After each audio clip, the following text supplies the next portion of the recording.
بسم اللہ الرحمن الرحیم۔ میں ایک چھوٹے سے گاؤں کے کنارے واقع اپنی چھوٹی سی دکان پر سموسے بناتا اور بیچتا تھا۔ صبح سویرے میں ہی تازہ سبزیاں اور گوشت خریدنے کے لیے بازار جاتا، پھر اپنے مخصوص مصالحوں کا استعمال کرتے ہوئے مزیدار سموسے تیار کرتا۔ میرے ہاتھوں کا ذائقہ ایسا تھا کہ لوگ دور سے میرے سے سموسے خریدنے آتے، مگر مجھے اپنی شہرت کا کوئی غرور نہیں تھا۔ میری دنیا اپنی دکان اور چند قریبی لوگوں تک محدود تھی۔ میرا معمول تھا کہ چبوترے پر بیٹھ کر چائے کے ساتھ اپنے ہی بنائے ہوئے سموسے کھاتا۔ یہی میری زندگی کا سب سے سکون بھرا لمحہ ہوتا۔ لیکن میری سکون بھری زندگی میں اس دن ایک عجیب و غریب واقعہ پیش آیا جس نے سب کچھ بدل کر رکھ دیا۔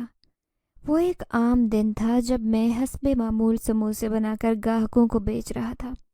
دکان کے باہر کھڑی میری چھوٹی سی میز پر گاہک قطار میں کھڑے تھے اور میں جلدی جلدی گرم سموسے نکال کر اخبار میں لپیٹتا جا رہا تھا۔ اچانک میں نے محسوس کیا کہ کوئی میری دکان کے پاس کھڑا ہے، مگر اس نے کوئی آواز نہیں دی۔ میں نے نظر اٹھا کر دیکھا تو سامنے ایک لڑکی کھڑی تھی۔ اس کی عمر زیادہ نہیں تھی، شاید 20 کے قریب معلوم ہو رہی تھی۔ اس کے بال بکھرے تھے اور آنکھوں میں کچھ عجیب سی چمک تھی۔ مجھے اس کا لباس بھی بہت پرانا سا لگا، جیسے کافی عرصے سے اس نے پہن رکھا ہو۔ وہ لڑکی ایک لمحے کے لیے مجھے دیکھتی رہی، پھر نظریں جھکا کر زمین پر دیکھنے لگی۔ لڑکی، کچھ چاہیے؟ میں نے ہچکچاتے ہوئے پوچھا۔ اس لڑکی نے جواب نہیں دیا، بس ایک قدم دکان کے قریب آ گئی اور سموسوں کی خوشبو سونگھنے لگی۔ میں سمجھا کہ شاید وہ بھوکی ہے لیکن کچھ مانگنے سے شرما رہی ہے۔ میں نے ہمدردی سے کہا کہ اگر بھوکی ہو تو کہو، پیسے نہیں ہیں تو بھی میں دے دوں گا۔ مگر اس نے جواب نہیں دیا، بلکہ اچانک اس نے اپنا ہاتھ بڑھایا اور دکان کی ٹرے سے ایک گرم سموسہ اٹھا لیا۔ میں چونک گیا، مگر اس سے پہلے کہ میں کچھ کہتا لڑکی پلٹ کر بھاگ گئی۔ میں نے اسے آوازیں دی مگر وہ دیکھتے ہی ایک دم سے میری دکان سے پیچھے ایک ویران گلی میں غائب ہو گئی۔ اگلے کچھ دن تک میں نے دیکھا کہ وہ لڑکی اکثر میری دکان کے آس پاس منڈلاتی رہتی۔ کبھی وہ سموسے چوری کر جاتی اور کچھ کہے بغیر وہاں سے گزر جاتی۔ ایک دن میں نے اس تجسس کے ہاتھوں اس سے پوچھا، لڑکی، تم کون اور یہاں کیوں آتی ہو؟ تو اس نے کہا کہ میں تمہیں یہ نہیں بتا سکتی، میں بس کچھ وقت گزار رہی ہوں، پھر چلی جاؤں گی ہمیشہ کے لیے۔ اس رات مجھے نیند نہیں آئی، میرا دل عجیب سے اندیشوں سے بھر گیا تھا کہ آخر لڑکی کون تھی۔ اگلے دن میں نے دیکھا کہ میری دکان کے قریب لوگوں کا ہجوم تھا۔ کسی نے بتایا کہ ایک نوجوان لڑکی رات کے وقت درخت کے نیچے بیٹھی تھی اور اچانک غائب ہو گئی۔ میرا دل دھڑکنے لگا، کیا یہ وہی لڑکی تھی؟ اور اگر وہ غائب ہو گئی تھی تو کہاں گئی؟ میرے دل پر عجیب سا بوجھ تھا۔ وہ لڑکی کون تھی؟ اور اگر غائب ہو گئی تو یہ کیسے ممکن ہوا؟ یہ سوال بار بار میرے ذہن میں آ رہے تھے، لیکن میرے پاس ان کا کوئی جواب نہیں تھا۔ دکان کے ارد گرد کا ماحول بھی بدل گیا تھا۔ لوگ اس لڑکی کے بارے میں چمگوئیاں کر رہے تھے۔ کسی کا کہنا تھا کہ وہ پاگل تھی تو کسی نے اسے بھوکی سمجھا اور کچھ لوگ اسے پراسرار مخلوق قرار دے رہے تھے۔ میری زندگی ہمیشہ سے سادہ رہی۔ میں ایک غریب آدمی تھا لیکن اپنی محنت سے روزی کماتا۔ میرے ماں باپ نے یہ سکھایا تھا کہ عزت کی روٹی سب سے بڑی دولت ہے۔ بچپن میں جب میرے والد کا انتقال ہوا تو میرے کندھوں پر پورے گھر کی ذمہ داری آ گئی۔ میری ماں نے سلائی کڑھائی کر کے میرا اور میری بہن کا پیٹ پالا، لیکن ان کی صحت ساتھ نہیں دے سکی اور جوانی میں وہ بھی دنیا چھوڑ گئی۔ میں اکیلا رہ گیا۔ اس دن کے بعد سے میری دنیا میری دکان اور میرے سموسے تک محدود ہو گئی۔ دن رات محنت کرتا کہ گزارا کر سکوں۔ کبھی ایسا ہوتا کہ دن بھر کی کمائی اتنی کم ہوتی کہ شام کو روٹی کھانے کے لیے پیسے نہیں بچتے، لیکن میں نے کبھی ہار نہیں مانی۔ لڑکی کے غائب ہونے کے بعد میں نے کئی دن تک اس کا انتظار کیا، لیکن وہ دوبارہ نظر نہیں آئی۔ گاؤں کے لوگ اس واقعے کو بھول گئے، لیکن میرے دل میں ایک عجیب سی بے چینی تھی۔ وہ لڑکی بار بار میری سوچوں میں آتی۔ مجھے اس کا چہرہ، اس کی آنکھوں کی پراسرار چمک اور اس کی عجیب باتیں یاد آتی۔ ایک رات جب دکان بند کر کے میں اپنے کمرے میں لوٹا تو مجھے عجیب سا احساس ہوا۔ میرے کمرے کی کھڑکی کھلی ہوئی تھی، حالانکہ میں نے ہمیشہ اسے بند رکھا تھا۔ میں نے کمرے کا جائزہ لیا تو ہر چیز اپنی جگہ پر تھی، لیکن دل میں خوف سا محسوس ہوا کہ کیا یہاں کوئی آیا تھا، مگر پھر میں نے اسے اپنا وہم سمجھ کر سر جھٹک دیا۔ ایک دن جب میں دکان پر تھا تو ایک چھوٹا سا بچہ بھاگتا ہوا آیا۔ اس نے مجھے بتایا کہ گاؤں کے درختوں کے پاس ایک لڑکی کو دیکھا گیا ہے جو کسی سے بات نہیں کر رہی۔ میرا دل زور سے دھڑکنے لگا۔ کیا یہ وہی لڑکی تھی؟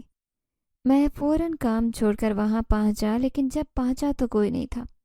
میں نے لوگوں سے پوچھا لیکن کسی نے کچھ نہیں دیکھا۔ وہ لڑکا جو خبر دینے آیا تھا وہ بھی غائب تھا۔ کیا یہ میرے ساتھ کسی نے مذاق کیا تھا؟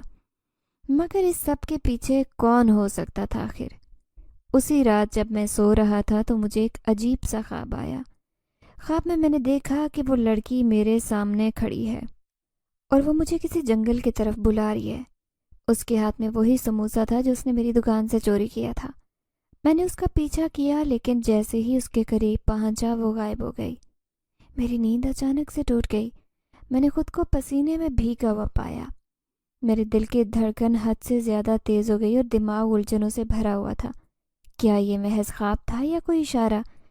دن کے آخر میں جب دکان بند کرنے کا وقت آیا تو ایک بار پھر میں نے محسوس کیا کہ جیسے کوئی مجھے دیکھ رہا ہو۔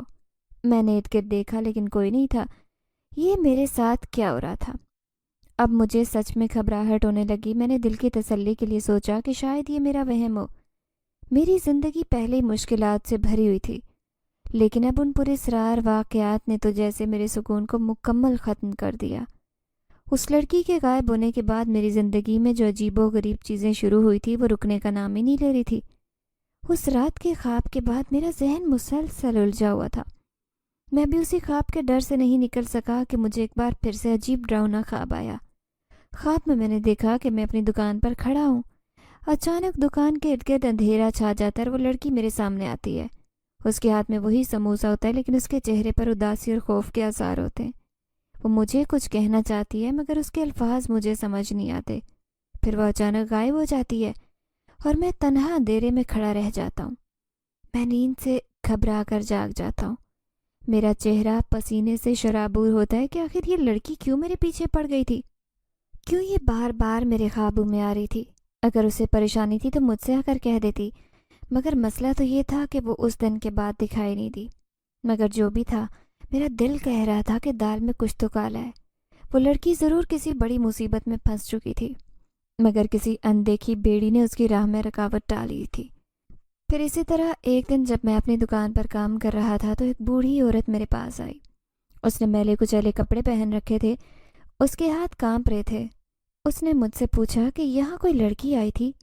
میں حیران رہ گیا کہ کون سی لڑکی؟ اس بوڑھی عورت نے کہا کہ ایک لڑکی جس کی آنکھوں میں عجیب سی چمک ہے۔ کیا تم نے اسے دیکھا ہے؟ میرے ہونٹ ایک دم خشک ہو گئے۔ میں نے سر ہلا دیا اور کہا، ہاں میں نے اسے دیکھا تھا، لیکن وہ غائب ہو گئی تھی۔ بوڑھی عورت نے گہری سانس لی اور کہا کہ بیٹا، وہ لڑکی وہ تمہاری زندگی میں یوں ہی نہیں آئی۔ اس کے ساتھ کوئی راز جڑا ہے اور یہ راز تمہیں ہی حل کرنا ہوگا۔ میں بوڑھی عورت کی باتوں سے اور پریشان ہو گیا۔ میں نے پوچھا کہ آپ کون ہیں اور آپ کو یہ سب کیسے معلوم ہے؟ عورت نے جواب نہیں دیا اور آہستہ سے چلتی ہوئی وہاں سے چلی گئی۔ میں اسے دیکھتا رہ گیا۔ اب تو میرا شک یقین میں بدل گیا کہ وہ کوئی معمولی لڑکی نہیں۔ پھر اگلی رات میں اپنے کمرے میں تھا تو کھڑکی پر دستک ہوئی۔ یہ دستک بہت آہستہ تھی لیکن اتنی واضح ضرور تھی کہ میرے دل کی دھڑکن خوف کے مارے تیز ہو گئی۔ میں نے ہمت سے کھڑکی کھولی مگر وہاں کوئی نہیں تھا۔ میں نے ارد گرد دیکھا تو محض اندھیرے کے سوا کچھ نظر نہ آیا۔ ان پراسرار خوابوں اور واقعات نے میری زندگی مکمل بدل کر رکھ دی۔ وہ لڑکی، بوڑھی عورت کی باتیں اور کھڑکی پر دستک، جیسے سب کچھ عجیب و غریب واقعات تھے۔ میرا دل خوف اور الجھن سے بھر گیا، لیکن میں اپنی زندگی کے دیگر مسائل کو بھی نظر انداز نہیں کر سکتا تھا۔ دکان کے اخراجات اور زندگی کی ضروریات پوری کرنے کے لیے مجھے سخت محنت کرنی پڑتی تھی۔ ایک دن میرے پاس ایک آدمی آیا جو ایک بڑے گاؤں سے تعلق رکھتا تھا۔ اس نے بتایا کہ ان کے گاؤں میں ایک شادی کی تقریب ہو رہی ہے اور انہیں بڑی تعداد میں سموسے اور دیگر کھانے کی اشیاء درکار ہیں۔ یہ ایک بڑا آرڈر تھا، اسی لیے میں نے سوچا کہ میری آمدنی میں اضافہ کرنے کا ایک اچھا موقع ہو سکتا ہے۔ آدمی نے مجھے پیشکش کی کہ اگر میں وہاں جا کر سموسے بنا کر دوں تو وہ مجھے مناسب مزدوری کے ساتھ رہنے کا بھی بندوبست کر دیں گے۔ میں نے یہ پیشکش قبول کر لی اور اگلے ہی دن ضروری سامان کے ساتھ اس گاؤں کے لیے روانہ ہو گیا۔ راستے میں میرا دل عجیب و غریب خیالات سے بھرا ہوا تھا۔ وہ لڑکی اور اس کے ساتھ جڑے پراسرار واقعات میرے ذہن سے نکل ہی نہیں رہے تھے، مگر میں نے خود کو یقین دلایا کہ گاؤں بدلنے سے شاید یہ سب کچھ ٹھیک ہو جائے۔ جس گاؤں میں مجھے کام کے لیے بلایا گیا تھا وہ بہت بڑا تھا۔ یہاں کا ماحول میرے گاؤں سے مختلف تھا۔ یہاں کے لوگ خوشحال نظر آتے اور گاؤں کے بیچ میں ایک بڑا اور قدیم حویلی نما مکان تھا جہاں شادی کی تقریب منعقد ہونی تھی۔ حویلی کو دیکھ کر ہی اندازہ ہو رہا تھا کہ یہ صدیوں پرانی ہے اور اس کے ساتھ کوئی پرانا راز جڑا ہے۔ مجھے حویلی کے قریب ایک چھوٹے سے کمرے میں ٹھہرایا گیا تھا۔ شادی کی تیاریوں کے دوران میں مصروف ہی تھا۔ دن بھر میں سموسے اور دیگر کھانے تیار کرتا اور گاؤں کے بچوں اور نوجوانوں کو دیکھ کر دل بہلاتا، لیکن رات کے وقت تو جیسے حویلی میں ایک عجیب خاموشی چھا جاتی۔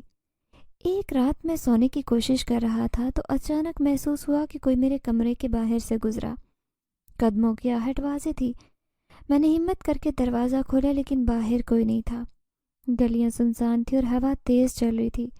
میں نے پلٹ کر اسے نظر انداز کرنے کی کوشش کی اور دوبارہ سے بستر پر لیٹ گیا، لیکن میرے دل کی دھڑکن ڈر کی وجہ سے معمول پر نہیں آ رہی تھی۔ اس کے تھوڑی دیر بعد پھر مجھے کچھ آہٹ محسوس ہوئی۔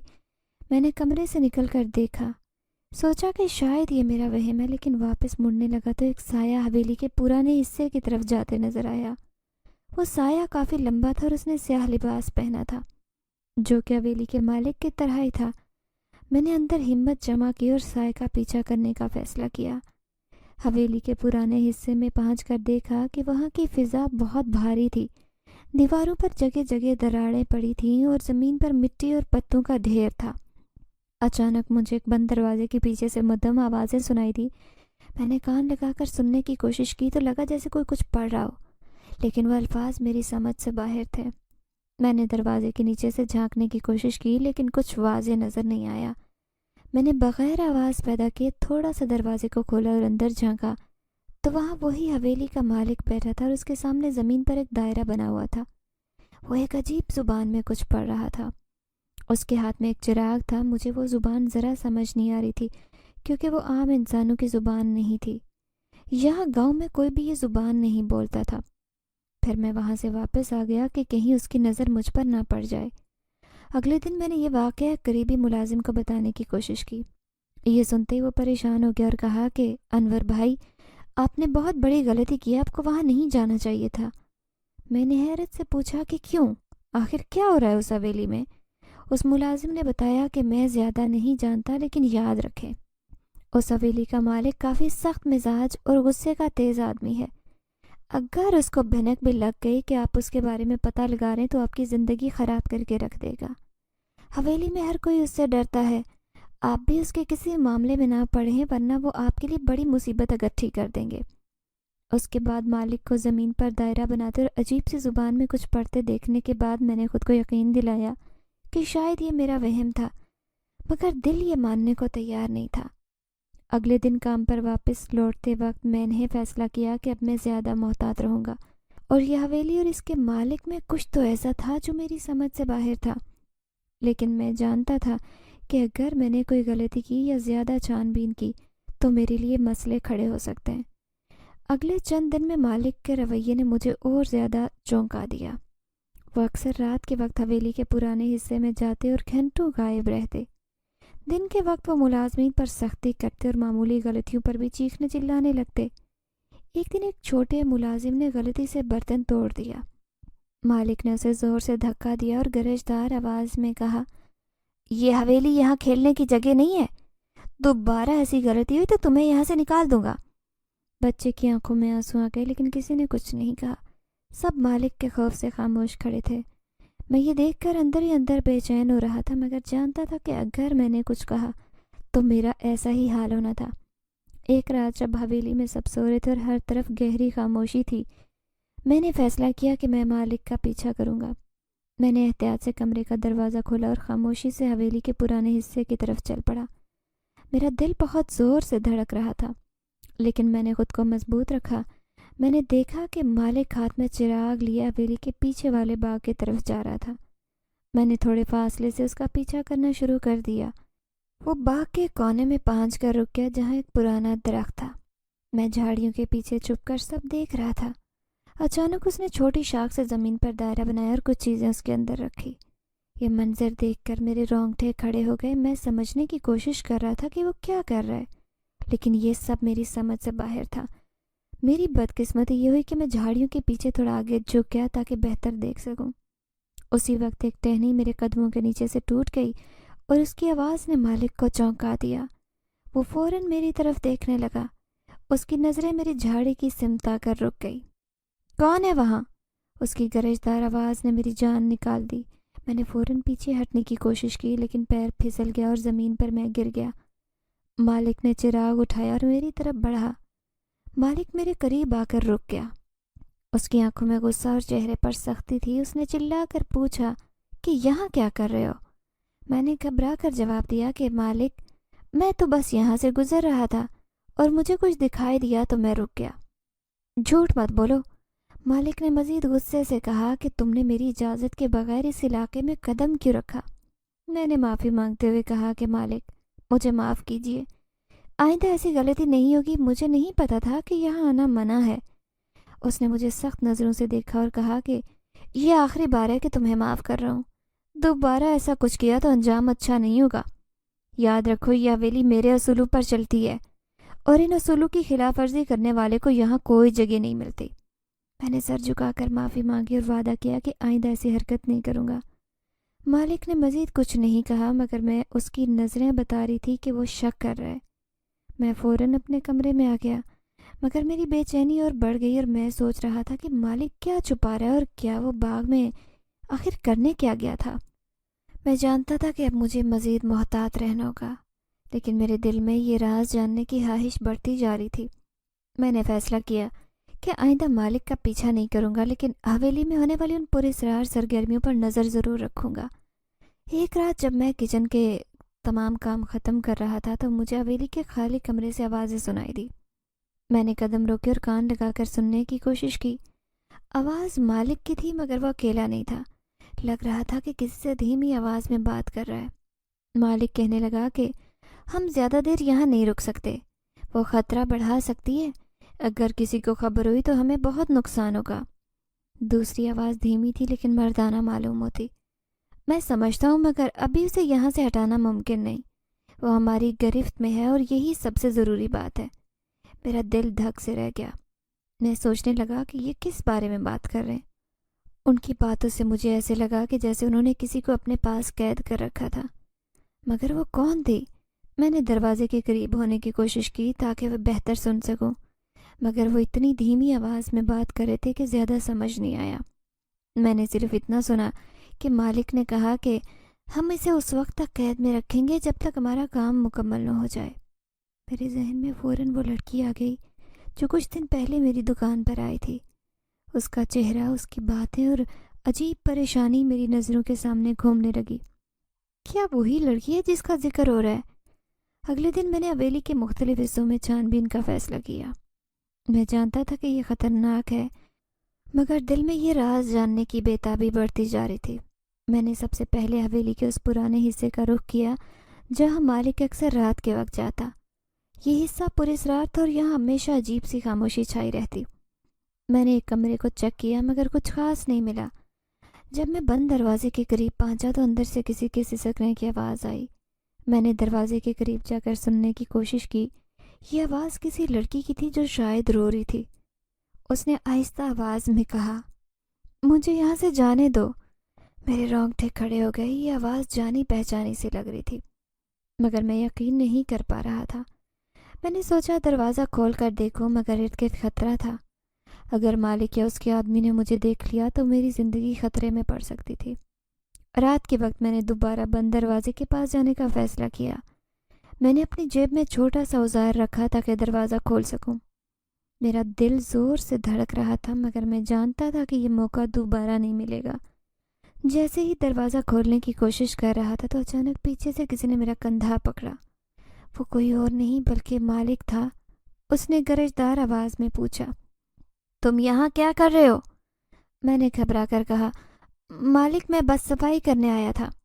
اس نے چلاتے ہوئے کہا، مجھ سے جھوٹ مت بولو، تمہیں خبردار کر چکا ہوں، اگر تم نے دوبارہ ایسی حرکت کی تو اس حویلی سے باہر پھینک دوں گا۔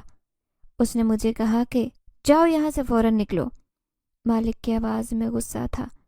اب تمہاری کوئی جگہ نہیں اور اگر دوبارہ دکھائی دیے تو تمہاری حالت بہت خراب ہو جائے گی۔ میرا دل اور دماغ اس خوفناک صورتحال کا مقابلہ کرنے میں مشکل محسوس کر رہے تھے۔ میں جانتا تھا کہ اگر میں نے ایک بھی غلط قدم اٹھایا تو اس کا انجام برا ہوگا۔ میں نے فوراً سر جھکایا اور باہر کی جانب قدم بڑھا دیے۔ مجھے حویلی سے نکال دیا گیا۔ اب میں گاؤں واپس آ چکا تھا۔ میرا دل غمگین اور بے چین تھا۔ میں کئی دن تک حویلی میں ہونے والی پراسرار سرگرمیوں کے بارے میں سوچتا رہا، مگر میرے دماغ میں یہ سوال مسلسل اٹھ رہا تھا کہ کیا میں کبھی اس راز تک پہنچ پاؤں گا؟ کیا وہ لڑکی جو میں نے دکان پر دیکھی تھی وہ وہی تھی جسے حویلی میں قید رکھا گیا تھا؟ ان سوالات کے جواب میرے اندر غم اور بے چینی کی لہریں پیدا کر رہے تھے۔ جب میں گاؤں واپس آیا تو میں نے محسوس کیا کہ کچھ عجیب سے واقعات ہو رہے ہیں۔ رات کے وقت جب میں کمرے میں سو رہا تھا تو میں نے سایہ دیکھا جو آہستہ آہستہ میرے کمرے کے قریب آ رہا تھا۔ میں نے آنکھیں کھولی لیکن وہ تیزی سے غائب ہو گیا۔ گاؤں واپس آ کر بھی میں نے خود کو محفوظ محسوس نہیں کیا۔ ہر رات میرے کمرے میں سائے نظر آتے جو کبھی قریب آتے تو کبھی غائب ہو جاتے۔ یہ سب اتنا عجیب اور خوفناک تھا کہ میری نیند اڑ چکی تھی۔ میں نے کئی بار سوچا کہ یہ میرا وہم ہو سکتا ہے، مگر ان سایوں کی موجودگی نے مجھے کسی نہ کسی طرح یقین دلا دیا کہ یہ سب حقیقت ہے۔ ایک دن جب میں دکان پر بیٹھا تھا تو ایک بوڑھی عورت میرے پاس آئی۔ اس کی شکل دیکھ کر لگا کہ میں نے اسے کہیں دیکھا ہے، لیکن کہاں یہ یاد نہیں آ رہا تھا۔ وہ دھیرے سے بولی کہ انور بیٹا، تمہارے پاس کچھ وقت ہے؟ میں تم سے بات کرنا چاہتی ہوں۔ میں نے حیرت سے اس کی طرف دیکھا اور پوچھا کہ آپ کون ہیں؟ کیا ہم پہلے مل چکے ہیں؟ اس نے دھیرے سے مسکرا کر کہا کہ نہیں بیٹا، لیکن تمہاری ماں کی پرانی سہیلی ہوں۔ تمہاری ماں نے ایک وقت میں اس نے میرے خاندان کی مدد کی تھی۔ یہ سن کر میرے دل میں ہلچل مچ گئی۔ اماں نے تو کبھی کسی عورت کا ذکر نہیں کیا۔ میں نے احتراماً انہیں بیٹھنے کا کہا اور پوچھا کہ آپ میرے بارے میں کیا جانتی ہیں اور میری ماں کی مدد کا کیا مطلب ہے؟ بوڑھی عورت نے کچھ دیر سوچا اور بولی کہ یہ پرانی بات ہے۔ تمہاری ماں ایک نیک دل عورت تھی۔ جب میرے خاندان پر مشکل وقت آیا تو انہوں نے ہمیں سہارا دیا، لیکن میں تمہیں یہ باتیں یوں ہی نہیں بتا رہی۔ مجھے معلوم ہوا ہے کہ تم اس حویلی میں کام کرتے تھے۔ کیا یہ سچ ہے؟ میں نے چونک کر ان کی طرف دیکھا اور کہا کہ جی ایسا ہی ہے، لیکن آپ کو یہ سب کیسے معلوم؟ عورت نے گہری سانس لی اور کہا کہ بیٹا، وہ حویلی پوری سرار جگہ ہے، وہاں جو ہو رہا ہے وہ عام بات نہیں ہے۔ میں نے سنا ہے کہ تمہیں وہاں سے نکال دیا گیا ہے۔ میرے جسم میں خوف کی ایک لہر دوڑ گئی۔ میں نے پوچھا کہ آپ کیا کہنا چاہتی ہیں؟ کیا آپ اس حویلی کے بارے میں کچھ جانتی ہیں؟ عورت نے میری طرف جھکتے ہوئے کہا کہ وہ لڑکی جس کے بارے میں تمہیں شک ہے کہ اسے قید رکھا گیا ہے، وہ شاید حقیقت میں تم سے مدد کی امید کر رہی ہے۔ تمہاری ماں نے ہمیشہ دوسروں کی مدد کی ہے اور مجھے لگتا ہے کہ یہ تمہارے نصیب میں بھی لکھا ہے۔ میں نے عورت سے پوچھا کہ آپ کو کیسے یقین کہ وہ لڑکی قید میں ہے اور میں اس کے لیے کیا کر سکتا ہوں؟ عورت نے خاموشی سے اپنی جیب سے ایک چھوٹا سا تعویذ نکالا اور مجھے دیا۔ یہ تعویذ تمہیں ان سایوں سے بچائے گا جو تمہارا پیچھا کر رہے ہیں، لیکن یاد رکھو تمہیں اپنے دل اور دماغ کو مضبوط رکھنا ہے۔ وہ لوگ تمہیں آسانی سے اس راز کے قریب نہیں جانے دیں گے۔ میں نے تعویذ کو دیکھا اور اسے جیب میں رکھ لیا۔ میرے ذہن میں ہزاروں سوال گردش کر رہے تھے۔ میں نے عورت سے کہا کہ اگر آپ میری مدد کرنا چاہتی ہیں تو مجھے وہ سب بتائیں جو آپ جانتی ہیں۔ اس پر عورت نے کہا کہ بیٹا، وہ حویلی ایک ایسی جگہ ہے جہاں ماضی کے بھیانک راز دفن ہیں۔ اس کا مالک اپنی طاقت کے لیے ہر حد پار کر سکتا ہے۔ وہ لڑکی جو وہاں قید ہے شاید اس کا کسی راز سے گہرا تعلق ہو۔ تمہیں اس راز کو جاننے کے لیے کافی ہمت سے کام لینا ہے۔ میرے دل میں خوف اور تجسس دونوں بڑھ گئے۔ میں نے عورت سے کہا کہ میں اس لڑکی کو بچانا چاہتا ہوں، لیکن مجھے ڈر ہے کہ یہ سب میری زندگی کو خطرے میں ڈال دے گا۔ مگر میری بات سن کر اس عورت نے کہا کہ اب تمہیں اس لڑکی کی مدد کرنی ہی ہوگی، کیونکہ ان پراسرار سایوں نے اب تمہارا پیچھا ایسے نہیں چھوڑنا۔ وہ تمہیں نقصان پہنچانے کے لیے کچھ بھی کریں گے، اس لیے کوئی نہ کوئی عمل کرنا ہی ہوگا۔ رات کو جب میں اپنے گھر واپس آیا تو میں نے تعویذ کو اپنے سرہانے رکھ دیا، مگر اس رات بھی میں نے کمرے کے اندر عجیب سائے دیکھے۔ وہ سائے میرے قریب آ رہے تھے اور ان کے ساتھ ایک سرگوشی جیسی آواز سنائی دی کہ رک جاؤ انور، ورنہ تمہارے لیے برا ہوگا۔ میں نے فوراً تعویذ کو اٹھایا اور اپنے قریب رکھا۔ وہ بھیانک سائے دھیرے دھیرے غائب ہو گئے، لیکن میرے دل میں ان کا خوف زیادہ بڑھ گیا تھا۔ اگلے دن میں نے فیصلہ کیا کہ اس عورت کی باتوں کو سنجیدگی سے لوں گا اور ان رازوں کو جاننے کی کوشش کروں گا جو میری زندگی کو حد سے زیادہ الجھا رہے ہیں۔ میں نے فیصلہ کیا کہ حویلی کے قریب جاؤں گا اور وہاں کسی ایسے شخص سے رابطہ کروں گا جو میرے لیے معلومات کا ذریعہ بن سکے، لیکن یہ کام خطرے سے خالی نہیں تھا۔ مجھے معلوم تھا کہ مالک کے آدمی ہر طرف نظر رکھتے ہیں۔ اگر کسی کو میری واپسی کا علم ہو گیا تو میں مشکل میں پڑ سکتا ہوں۔ میں نے اپنا حلیہ بدلنے کا فیصلہ کیا۔ ایک پرانی چادر اور کپڑوں کے ساتھ میں نے اپنا روپ بدل لیا تاکہ کوئی مجھے پہچان نہ سکے۔ صبح کے وقت میں نے گاؤں کا رخ کیا۔ میں جانتا تھا کہ حویلی کے کچھ ملازم اکثر گاؤں کے بازاروں میں خریداری کرنے آتے ہیں، اسی لیے میں نے وہاں چھپ کر ان کا انتظار کرنا شروع کر دیا۔ کچھ دیر بعد میں نے 2 ملازمین کو دیکھا جو آپس میں بات کرتے ہوئے گزر رہے تھے۔ میں ان کے قریب ہو کر ان کی گفتگو سننے لگا۔ وہ دونوں مالک کے بارے میں باتیں کر رہے تھے کہ مالک نے کافی عرصے سے پرانے کمرے میں کسی کو قید کر کے رکھا ہے۔ ہاں، میں نے ابھی تک اس کو نہیں دیکھا۔ میں نے سنا ہے کہ وہ لڑکی وہاں اب تک ہے۔ میں نے یہ سنتے ارادہ پختہ کیا کہ ہر صورت ان دونوں سے بات کر کے رہوں گا۔ پھر میں نے کچھ دیر بعد ان میں سے ایک ملازم بشیر کو راضی کر لیا کہ وہ میری حویلی میں داخل ہونے میں میری مدد کرے گا۔ بشیر اور میں نے مل کر ایک منصوبہ بنایا۔ بشیر نے بتایا کہ حویلی کے پرانے حصے میں جانے کا خفیہ راستہ موجود ہے، لیکن وہاں پہنچنا بالکل آسان نہیں تھا۔ مجھے ایسا وقت منتخب کرنا ہوگا جب زیادہ تر ملازمین سو رہے ہوں یا حویلی خالی ہو۔ بشیر نے مجھے بولا کہ پرانے حصے میں جانے کے لیے تمہیں پہلے محافظوں کی نظروں سے بچنا ہوگا، پھر ایک خفیہ دروازے سے گزرنا ہوگا جو پرانے درخت کے پیچھے چھپا ہوا ہے۔ میں تمہیں وہاں لے جا سکتا ہوں، لیکن یاد رکھو یہ بہت خطرناک ہے۔ پھر رات کے وقت ہم دونوں چھپتے چھپاتے حویلی کے قریب پہنچے۔ دروازے کے قریب پہنچ کر بشیر نے ایک چھوٹے درخت کی طرف اشارہ کیا کہ یہاں ایک خفیہ راستہ ہے جو سیدھا پرانے حصے تک جاتا ہے، لیکن دروازہ کھولنے کے لیے ہمیں خاص چابی کی ضرورت ہوگی۔ میں نے پوچھا کہ چابی کہاں سے ملے گی؟ تو بشیر نے کہا کہ چابی اکثر مالک کے خاص ملازم کے پاس ہوتی ہے۔ اس کے بعد ہم دونوں نے فیصلہ کیا کہ اس ملازم کو باتوں میں الجھا کر چابی حاصل کریں گے۔ بشیر نے اسی ملازم کو پہچان لیا جو اکثر نشہ کرنے کے لیے حویلی سے باہر آتا۔ میں نے اسے باتوں میں لگایا، جبکہ بشیر نے موقع پا کر اس کی جیب سے چابی نکال لی۔ چابی حاصل کرنے کے بعد میں اور بشیر دونوں خفیہ دروازے کے راستے پرانے حصے میں داخل ہو گئے۔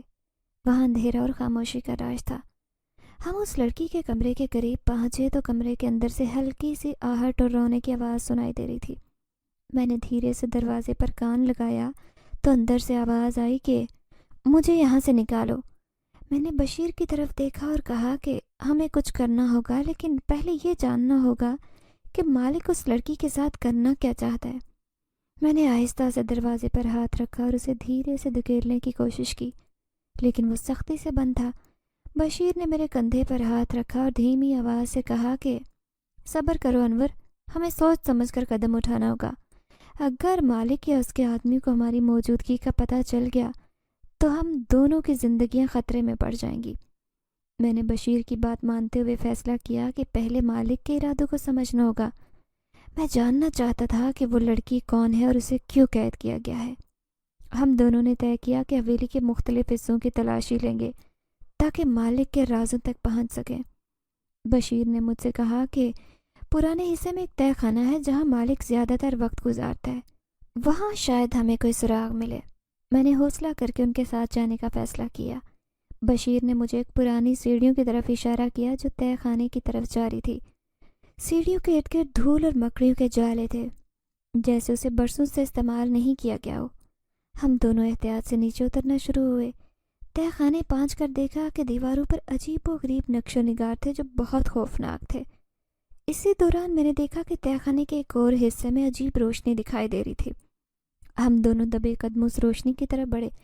وہاں پہنچ کر دیکھا کہ مالک کے ایک دائرے کے اندر کھڑا کچھ پڑ رہا تھا۔ اس کے سامنے سیاہ آئینہ رکھا تھا جس میں دھندلے سائے نکل رہے تھے۔ مالک نے کہا کہ میری طاقت مکمل ہونے والی ہے جلد، کوئی مجھے روک نہیں سکے گا۔ یہ لڑکی میری آخری قربانی ہوگی۔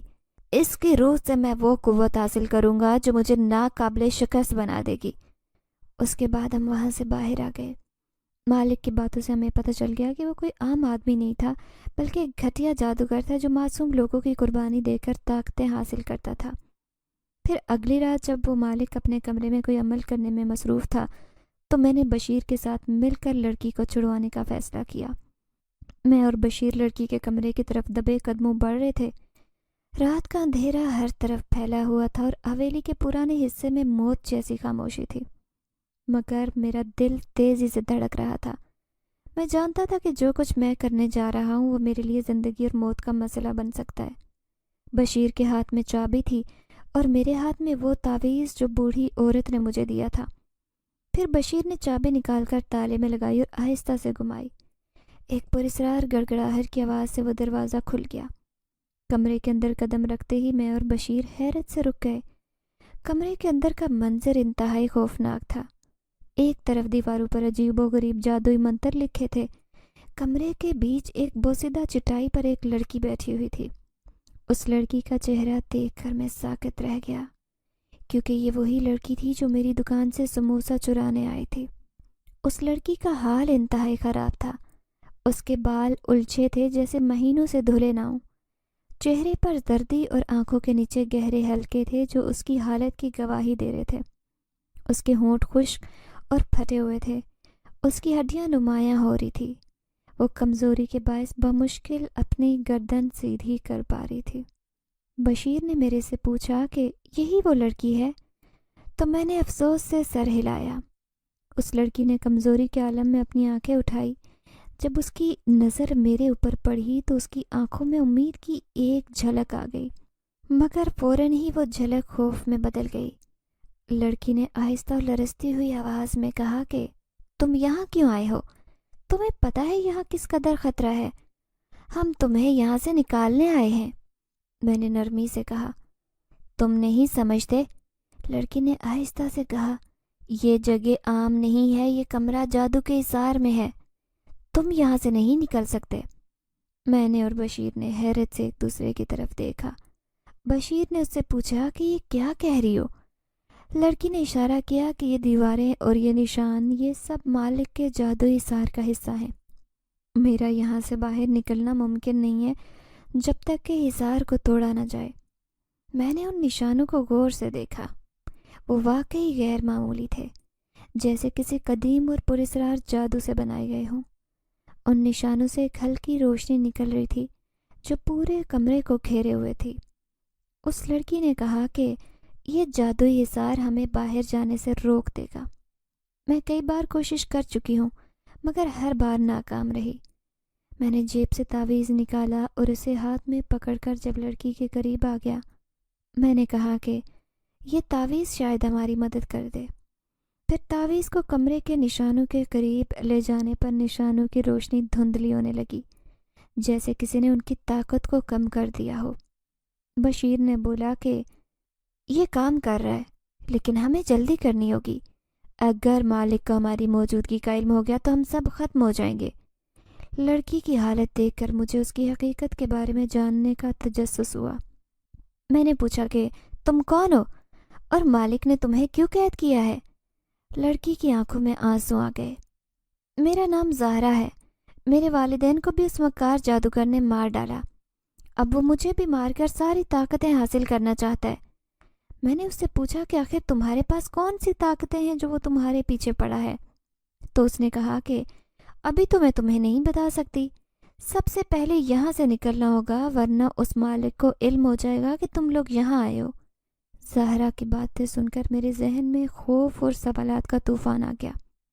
اس کی آنکھوں میں خوف اور کمزوری کے ساتھ ایک عجیب سی سچائی چھپی ہوئی تھی۔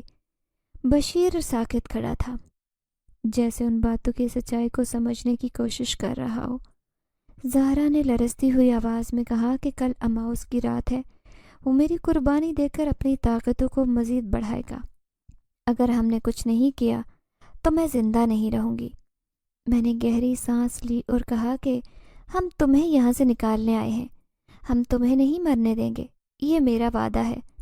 لیکن تم نے کہا کہ مالک کو روکنے کے لیے ہمیں اس کے جادوئی عمل کو تباہ کرنا ہوگا، یہ کیسے ہوگا؟ زہرا نے میری طرف دیکھا اور کہا کہ مالک ایک شیطانی جادوگر ہے، جو نایاب طاقتیں حاصل کرنے کے لیے بلی چڑھایا کرتا ہے، لیکن اس کا جادو اتنی آسانی سے ختم نہیں ہو سکتا۔ اس نے اپنے عمل کو پورا کرنے کے لیے اماؤس کی رات کو منتخب کیا ہے، کیونکہ اس رات اس کی جادوئی طاقت سب سے مضبوط ہو جاتی ہے۔ ہمیں اس کے عمل کو روکنا ہوگا، لیکن اس کے لیے تمہیں اس کے کمرے تک جانا ہوگا جہاں وہ اپنی جادوئی انگوٹھی رکھتا ہے۔ وہ انگوٹھی ہی اس کی طاقت کا ذریعہ ہے۔ اگر ہم وہ انگوٹھی تباہ کر دیں گے تو وہ بے بس ہو جائے گا، اس کا جادو کام کرنا بند کر دے گا۔ بشیر نے بے یقینی سے کہا کہ مالک کے کمرے تک پہنچنا ناممکن ہے۔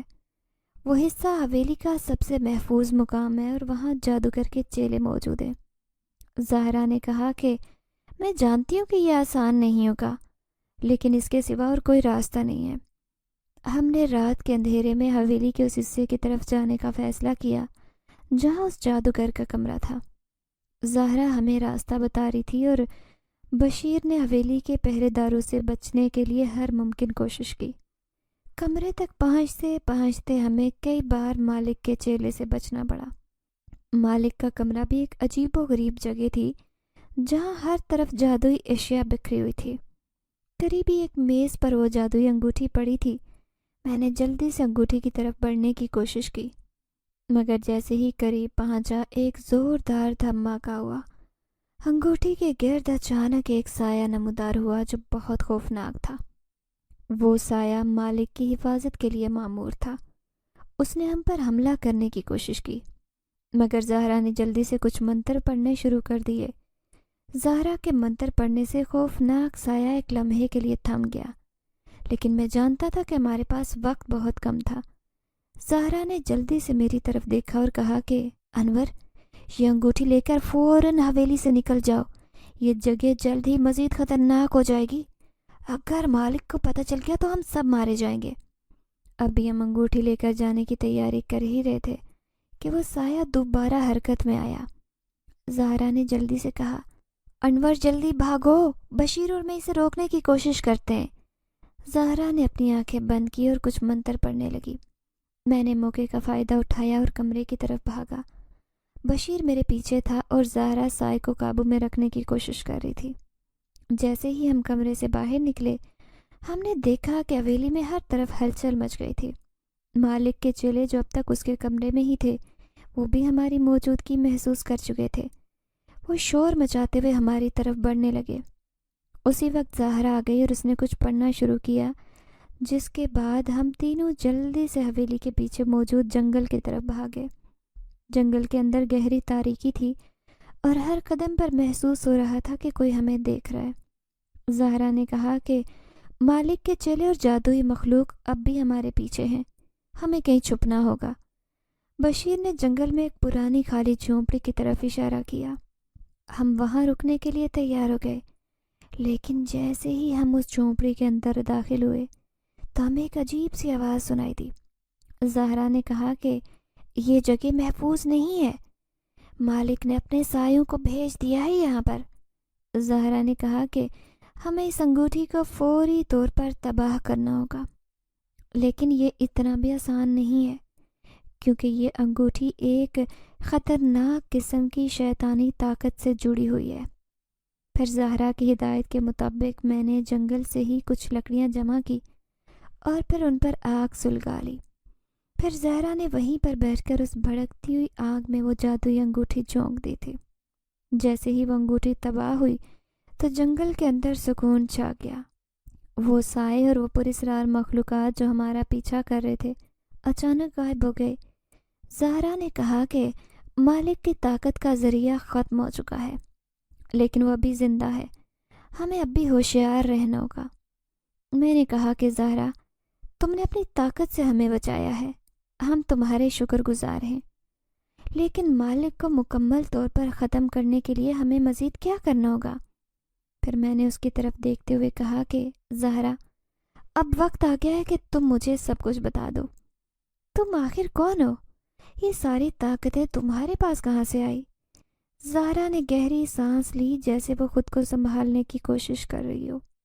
پھر اس نے کہا کہ انور، سچائی جاننے کے لیے تمہیں اپنے دل کو مضبوط کرنا ہوگا۔ میں وہ نہیں ہوں جو تم سمجھتے ہو۔ میں انسان نہیں ہوں، میں ایک جن زادی ہوں۔ زہرا کی بات سن کر میں تو حیرت زدہ رہ گیا۔ زہرا نے آہستہ سے کہا کہ ہاں، میرے والدین جنات کے قبیلے کے سردار تھے۔ ہمارا قبیلہ صدیوں سے انسانی دنیا سے دور ایک محفوظ جگہ پر رہتا تھا۔ ہم انسانوں کے معاملات میں دخل نہیں دیتے تھے اور اپنی زندگی جادو اور علم کے ذریعے گزارتے تھے۔ لیکن ایک دن اس شیطانی جادوگر نے ہمارے قبیلے پر حملہ کیا۔ وہ ہماری طاقتوں کو اپنی جادوئی طاقت میں بدلنا چاہتا تھا۔ میرے والدین نے اس کا مقابلہ کیا، لیکن وہ اپنی جانیں نہیں بچا سکے۔ وہ مجھے قید کرنے میں کامیاب ہو گیا کیونکہ وہ جانتا تھا کہ میری طاقت سب سے زیادہ تھی۔ زہرا کی آنکھوں میں آنسو آ گئے۔ اس نے روتے ہوئے بولا کہ اس نے میرے والدین کو بھی قتل کر دیا، مجھے بھی اس حویلی میں قید کر دیا تاکہ وہ اماؤس کی رات کو میری قربانی دے کر اپنی طاقتوں کو ناقابل شکست بنا سکے۔ پھر اس کے بعد زہرا نے میری ہی مدد سے اس جنگل میں ایک بہت بڑا عمل کرنا شروع کر دیا۔ یہ اماؤس کی رات تھی۔ پھر اس نے پوری رات بیٹھ کر ایک جناتی عمل کیا اور وہ پورا ہوتے ہی وہ جادوگر جل کر بھسم ہو گیا۔ جادوگر کے ختم ہونے کے بعد زہرا نے تھکاوٹ سے کہا کہ یہ سب ختم ہو گیا، میں اپنے والدین کا بدلہ لے چکی ہوں۔ پھر اس نے مجھے اور بشیر کو شکریہ کہتے ہوئے انعام کے طور پر کافی ساری رقم دے دی اور خود اپنی جناتی دنیا میں چلی گئی واپس۔ پھر ہم نے بھی حویلی کو ہمیشہ کے لیے چھوڑ دیا اور زہرا بھی اپنی منزل کی طرف روانہ ہو گئی۔ ناظرین، اگر آپ کو آج کی یہ کہانی اچھی لگی ہو تو ویڈیو کو لائک ضرور کریں۔ اگر آپ کو ایسی دہشت ناک دل کو جکڑ دینے والی کہانیاں پسند ہیں تو ایسی ایک کہانی روزانہ سننے کے لیے ہمارے چینل کو سبسکرائب کریں۔ اجازت چاہتے ہیں، اللہ حافظ۔